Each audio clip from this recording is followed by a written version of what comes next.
तुम्हें यहाँ आना कम कर देना चाहिए। उसे खेलना कम कर देना चाहिए। तुम्हें बोलना कम कर देना चाहिए। इन जुमलों में हम कह रहे हैं कम कर देना चाहिए। इसके लिए आपको यूज करना होगा इंग्लिश में शुड कट डाउन ऑन। आइए कंप्लीट स्ट्रक्चर देखते हैं। Subject plus should cut down on plus verb plus ING plus object. अच्छी तरह समझने के लिए कुछ मिसालें देखते हैं। तुम्हें यहाँ आना कम कर देना चाहिए। You should cut down on coming here. You should cut down on coming here. उसे खेलना कम कर देना चाहिए। He should cut down on playing.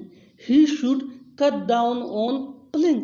तुम्हें बोलना कम कर देना चाहिए। You should cut down on speaking. You should cut down on speaking. बिल्कुल फार्मूले को हम स्टेप बाय स्टेप फॉलो कर रहे हैं। आप भी इस फार्मूले के बेस पे सीख सकते हैं, बना सकते हैं ऐसे जुमले अंग्रेजी जुबान में आसानी से। That can be really helpful for you. अच्छी तरह समझने के लिए एक और मिसाल देखते हैं। One more example for better understand. तुम्हें वहां जाना कम कर देना चाहिए। तुम्हें वहां जाना कम कर देना चाहिए। You should cut down on going there. You should cut down on going there. और आखिर में ये सेंटेंस आपके लिए कमेंट सेक्शन में इसका जवाब जरूर देना। तुम्हें सोचना कम कर देना चाहिए। तुम्हें सोचना कम कर देना चाहिए। Subscribe to English page for more advance English sentence structure. Thanks.